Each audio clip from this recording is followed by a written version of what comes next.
গেমটা কি খেলেছে, তুমি মুসলিমদের ভোটটা নাও, আমি হিন্দুদের ভোটটা নিই, আমি বিজেপি হিন্দু হিন্দু করি, আর আমি ইসলামিক তত্ত্ব নিয়ে কথা বলি, পার্টিটা একদিন ফটো হয়ে যাবে। আর যদি না হয় লিখে রেখে উইদিন 10 ইয়ার্স পার্টিটা হেলিকপ্টার দিয়ে না বলতো যেটা আমার দিদির এই বোনকে আমাদের ভোট দিন, তাহলে মমতা ব্যানার্জি বাবার জীবনে উঠতো না। লড়াই করবো চোর ডাকাতগুলোর লিডার, আজকে এই জন্য দেশের এই অবস্থা।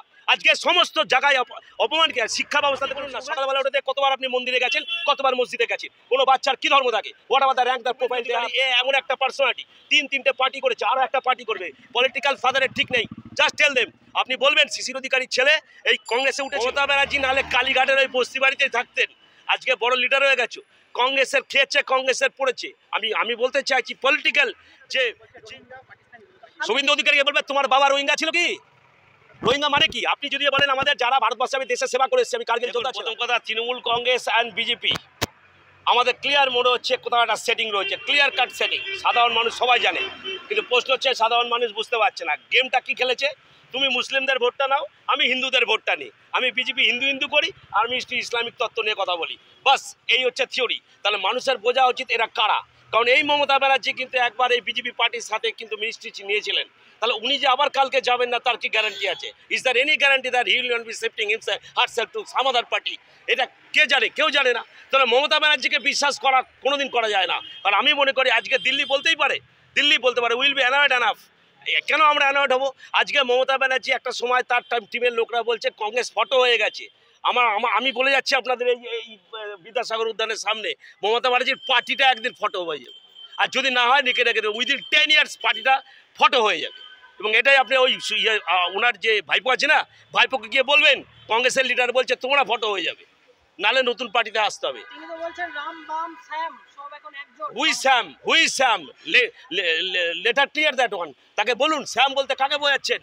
রাম বাম শ্যাম, তার কারণ হচ্ছে ওনার ভয়। এই রাম বামে শ্যাম যদি কিছু উঠে যায় তো ওনার তো ভোট কমে যাবে। প্রথম কথা, মমতা ব্যানার্জি কে? কংগ্রেসের ঘরে খেয়েছে, কংগ্রেসের ঘরে উঠেছে, তারপরে বড় নেতা হয়ে গেছে। আজ মমতা ব্যানার্জি কে? ওর ইতিহাসটা দেখুন না। আজকে মমতা ব্যানার্জিকে যদি যাদবপুরে হারানোর সময় ওই রাজীব গান্ধী হেলিকপ্টার দিয়ে না বলতো যেটা আমার দিদির এই বোনকে আমাদের ভোট দিন, তাহলে মমতা ব্যানার্জি বাবার জীবনে উঠতো না। লড়াই করেছে, কিন্তু ওই 21শে জুলাই যারা ছিল, 21শে জুলাই সবাই কংগ্রেসই ছিল। লজ্জা লাগে না মমতা ব্যানার্জি ওই শহীদ দিবস করে? ওই 11 আমাদের যে যতজন মারা গেছে 11 জন শহীদ, এবং তাদের প্রত্যেকে কংগ্রেসি মেম্বার। তৃণমূল কবে বর্ণ হয়েছে? তৃণমূল তো সেই দিন এসছে। প্রথম কথা মনে রাখবেন, ভারতীয় জনতা পার্টি 82-তে, আপনি 84-এ মাত্র দুটো সিট ছিল, আর তারপরে 89 সিট ছিল। তার ওরা দেখলো যে ভারতবর্ষে আসতে গেলে কিভাবে আসা যায়, মানুষের মধ্যে বিভাজন খাইয়ে দাও। এখানে হিন্দু বেশি মুসলমান কম, চলো হিন্দু মুসলমান তাস খেলা যাক, ভোটটা পেয়ে গেল। মানুষ তো ধর্মীয় সরাসরি আগে মনে রাখতে হবে, আগে ধর্ম না, আগে দেশ, আগে মুলুক। ইভেন আপনি যদি কোরআনে দেখেন, কোরআনেও লেখা আছে আমি হিন্দু ব্রাহ্মণ।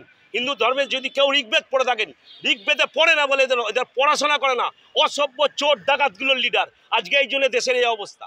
আজকে সমস্ত জায়গায় অপমানকে শিক্ষা ব্যবস্থা থেকে শুরু করে সব করা খারাপ। শুনুন, এখানে লেখা আছে, আপনি যদি ঋগ্বেদে যান, ঋগ্বেদে গিয়ে লেখা আছে সবাইকে নিয়ে চলতে হবে, সমস্ত ধর্ম, সমস্ত বর্ণ, সব জাত, সব বর্ণ সবাইকে নিয়ে একসাথে চলতে হবে, তবেই that is unison, that is unity, that's India. আর ইন্ডিয়া কখনো ক্যাটাগরাইজ করেনি। আজকে নেতাজি সুভাষচন্দ্র বোসকে স্যালুট করব, এই আমাদের শ্যামাপ্রসাদ মুখার্জিকে স্যালুট করব না? দিনগুলো ভুলে যাচ্ছেন। ওনার বাবা তো বড় পার্সোনালিটি ছিলেন, শ্যামাপ্রসাদ মুখার্জি বলেছিলেন whether the India is divided or not, that's not a fact, that the Bengal must be divided. Lord Curzon যখন বাংলা বিভাগ করেছিলেন, এবং তারপরে ভারতবর্ষের এই যে হিন্দু মুসলিমদের যে ভাগটা, হিন্দু মহাসভা, কারণ মনে রাখতে হবে শ্যামাপ্রসাদ মুখোপাধ্যায় ওয়াজ সেকেন্ড ক্লাস লিডার। উনি কোনো জায়গা পাচ্ছিলেন না, উনি একটা প্ল্যাটফর্ম নিয়ে নেতাজি সুভাষচন্দ্র বোসের কাছে এসেছিলেন। নেতাজি সুভাষচন্দ্র বোস বলেছিলেন নিপ ইন দ্য বাড, অঙ্কুরেই মেরে দাও এই ধরনের পার্টির চিন্তাধারা, যে ধর্মের ভিত্তিতে ধর্মের ভিত্তিতে পার্টি হবে। আপনি বলুন না, সকালবেলা উঠে কতবার আপনি মন্দিরে গেছেন, কতবার মসজিদে গেছেন, কোনো বাচ্চার কি ধর্ম থাকে, হোয়াট আবার the rank the profile they have, তার যে রক্তের সময় কেউ বলে যে কোন ব্লাড গ্রুপ আছে তোমার ভাই, তখন তো ঠিক দেখে কুকুরের রক্ত যদি মানুষের ফিট হয় না, মানুষ এমন একটা জাত কুকুরের কিডনিটাও লাগিয়ে নেবে। মানুষ তো যে ধর্মেরই হোক, যার রক্ত লাগবে তখনই নিয়ে নেবে। তাহলে আমরা ধর্মের ধান্দার সময়, কাজের লাইফের সময় আমরা ধর্ম মানব না, শুধু রাজনীতির সময় ধর্ম। ওই রকম রাজনীতি আমরা শিখিনি, কংগ্রেস এই রাজনীতি করে না। কংগ্রেসের প্রশ্ন হচ্ছে কংগ্রেসকে হাইজ্যাক করেছে মমতা, আর এই শুভেন্দু অধিকারী এমন একটা পার্সোনালিটি তিনটে পার্টি করেছে, আরও একটা পার্টি করবে, পলিটিক্যাল ফাদারের ঠিক নেই। জাস্ট টেল দেম, আপনি বলবেন শিশির অধিকারীর ছেলে এই কংগ্রেসে উঠেছিল, কংগ্রেসের প্ল্যাটফর্মটা যখন বড় হয়েছে বেশ কিছু লোকের মাথা ভেঙে নিয়ে চলে গেছে, যেমনি করে মমতা ব্যানার্জি নিয়েছে। মমতা ব্যানার্জি নাহলে কালীঘাটের ওই বস্তি বাড়িতেই থাকতেন, আজকে বড় লিডার হয়ে গেছো। কংগ্রেসের খেয়েছে, কংগ্রেসের পড়েছে। আমি বলতে চাইছি পলিটিক্যাল যে যে পলিটিক্যাল যে যে মানে হিউম্যান ক্রাইম যে সিস্টেমটা মমতা ব্যানার্জি পিছনে ফ্যান পেয়েছিল পুরোটাই কংগ্রেসের লোক। মমতা ব্যানার্জিকে কেছেন আজকে বলুন না কি করেছেন? না আছে মাছ, না মাটি, না মানুষ, কেউ ওনার সাথে নেই। উনি যে চপ্পলটা পরে কোথাকার জিজ্ঞেস করবেন, আর মোদি ভাই যে ড্রেসটা পরে 10 লাখ টাকা 10 लाख টাকা सूट पड़े और बोले हम तो फकीर है। क्या किस तरह का फकीर हो तुम? अरे इस तरह का फकीर तो हर घर में पैदा होना चाहिए, इस तरह का फकीर तो हर घर में पैदा होना चाहिए। भाई 10 लाख का ड्रेस पहने ওরা যে চশমা পরেন মেব্যাক, আর যে ঘড়িটা পরে রেড অ্যান্ড কস্টলি 5 থেকে 6 লাখের, এদের কাছ থেকে রাজনীতি শিখবো। প্রথম কথা, ইলিটারেট পারসন মোদি। শুনে রাখুন, Narendra Modi was the qualification of Narendra Modi. আমরা মাস্টার ডিগ্রি, প্রফেসর ডিগ্রি করে সব কিছু কাজ করছি, বিভিন্ন রকম সমস্ত লোকরা রয়েছে, শিক্ষিত লোকরা জায়গা পাচ্ছে না। চোর, ডাকাত, মস্তান, ছ্যাঁচরগুলো পলিটিক্যাল পার্টিতে গেছে। আর যারা পার্টি চেঞ্জ করে এরা আরও ডেঞ্জারাস, তার কারণ এদের কোনো আইডিওলজি নেই। They can change their wife, they can change their political ideology. আর এইটাই হচ্ছে ভারতবর্ষের প্রবলেম। নিউ জেনারেশন, তোমরা জাগো, তোমরা পড়াশোনা করো দেশের জন্য। কংগ্রেস একটা জিনিস, দেশকে ভালো করতে চাও তাহলে কংগ্রেসে আসো। আর যদি ওই যে কোনো একটা রিজিয়নকে, কোনো একটা ধর্মকে, কোনো একটা জাতপাতকে করতে তাহলে you go to the some other party. Congress এই সব জায়গায় দেয় না। একটি ভিডিও ভাইরাল হয়েছে যেখানে দিল্লি পুলিশের তরফ থেকে বলা হচ্ছে সেই ভিডিও ফেক। মুখ্যমন্ত্রী মমতা বন্দ্যোপাধ্যায় সেই ভিডিও প্রকাশ করে বলেছেন দিল্লিতে সাদা পোশাকে পুলিশ তাদের ওপর আক্রমণ চালিয়েছে। দিল্লি পুলিশ বলছে এই ভিডিও মুখ্যমন্ত্রী ভুয়ো খবর বলেছেন, এবং শুভেন্দু অধিকারী বলছেন যে মুখ্যমন্ত্রী মমতা বন্দ্যোপাধ্যায়ের এগেনস্টে দিল্লিতে সাইবার ক্রাইমের অভিযোগ। দেখুন, প্রথম কথা হচ্ছে এগুলো এভিডেন্সিয়াল। আপনি যেটা বললেন কোনো একটা খবর, তার সত্যতা বিচার করার ক্ষমতা দূরে বসে আমি করতে পারবো না। নাম্বার ওয়ান, এটার এভিডেন্সিয়াল সাপোর্ট থাকা দরকার। ম্যাডাম মমতাজি যদি এটা বলে থাকেন, তার বিরুদ্ধে উনি যদি প্রমাণ দেখান তাহলে নিশ্চয়ই সেটা হবে, কারণ সেটা তো আমরা জানি না কোন ঘটনা কোথায় হয়েছে। আপনি ক্যালকাটায় বসে আপনি বলতে পারেন না সারা পৃথিবীর কী হয়েছে। ইট মাস্ট বি প্রুভড যে ওয়েদার এই সত্যি হয়েছে, তারপরে সেটা নিয়ে কথা বলা যায়। Otherwise it is a substandard টক।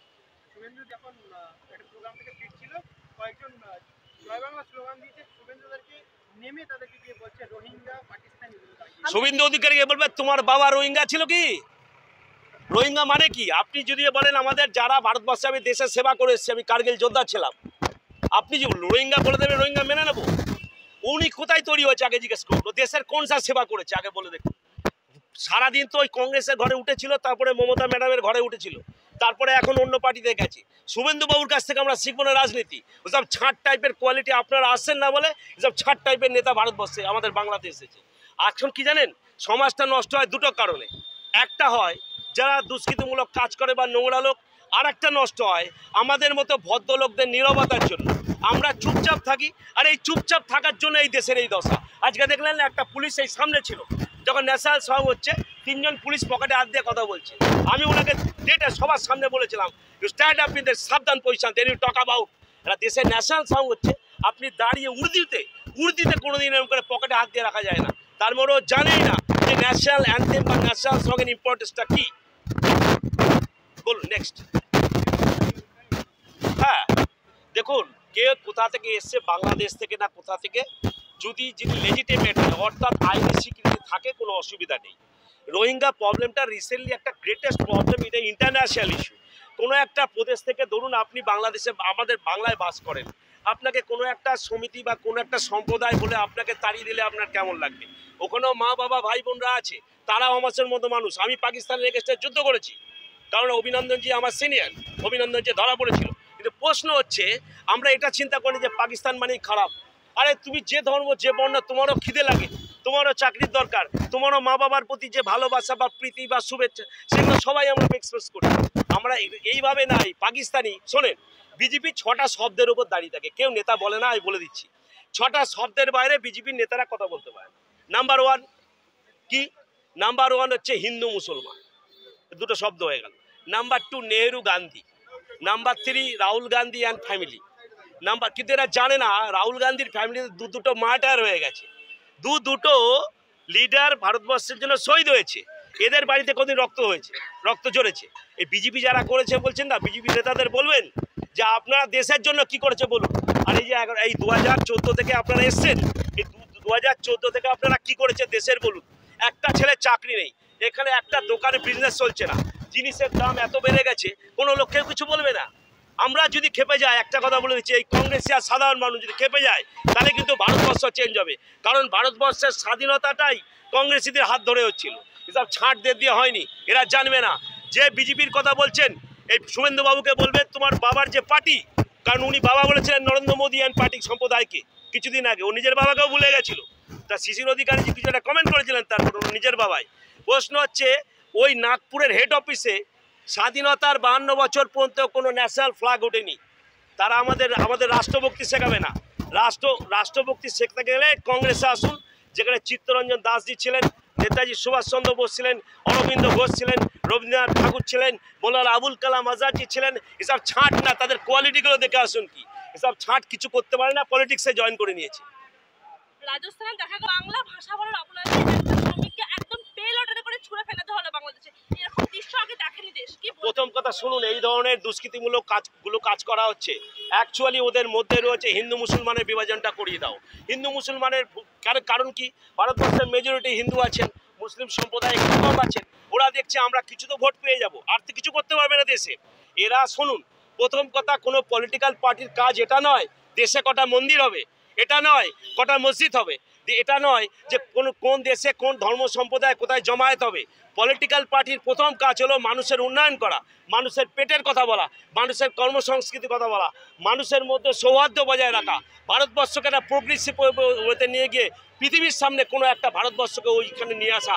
আজকে মনে রাখবেন, পলিটিক্যাল পার্টির কাজ নয় ধর্মের বিভাজন করা, কোনো জাতপাতে। আর যদি বিভাজন করে তাহলে মনে রাখবেন শুভেন্দুবাবু একদিন হাওয়া হয়ে যাবে, অন্য পার্টিরাও হাওয়া হয়ে যাবে। কারণ আমরা জানি বিগত দিনে যে লোকরা এই ব্রিটিশরাই এই ফর্মুলাটা করে গেছিল, এটা তো ব্রিটিশের চামচা।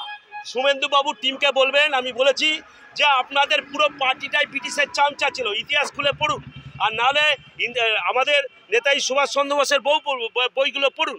নেতাজি সুভাষচন্দ্র বোস বলেছিলেন, যারা হিন্দু সংগঠনের যেসব লোক ত্রিশূল এবং হিন্দু ধর্মের গেরুয়া বসন নিয়ে আমাদের দেশকে কলুষিত করে, তাদের ইমিডিয়েটলি রাষ্ট্রীয় জীবন থেকে চিরতরে সরিয়ে দিন। এটা নেতাজি সুভাষচন্দ্র বোস বলেছিলেন, আমি না, আমি ওনার নোকের যোগ্য না আমরা, কিন্তু ওনার মতো যদি মানসিকতা আমরা রাখতে পারি, আমরা নতুন এক দেশ দিতে পারি, নতুন এক দেশ তৈরি করতে পারি। যেভাবে দেশ চলছিল, দেশে এত কিছু প্রবলেম ছিল না। যেদিন থেকে বিজেপি এসছে, কখনো নোটবন্দি, কখনো কিছু বন্দি, কখনো ধর্মীয় সংখ্যা, একটা কাজ নেই, একটা চাকরি নেই, জিনিসের দাম এত হাই প্রাইসড, একটা গরিব মানুষ খেতে পাচ্ছে না, তার কথা বলে না। এসব ছাঁট, যারা 10 লক্ষ টাকা ড্রেস পরে, তারা আবার গরিবের কথা বলে। আদানি আম্বানির টাকা না দিলে মোদির পার্টিটা শেষ হয়ে যাবে। সব ছাঁটের পাশ থেকে আমরা শিখবো না। ওরা দেশের জন্য কিছু করেনি, করবেও না। আমাদের মধ্যে বিভাজন করে উলঝাড় রেখে দেবেন। Thank you.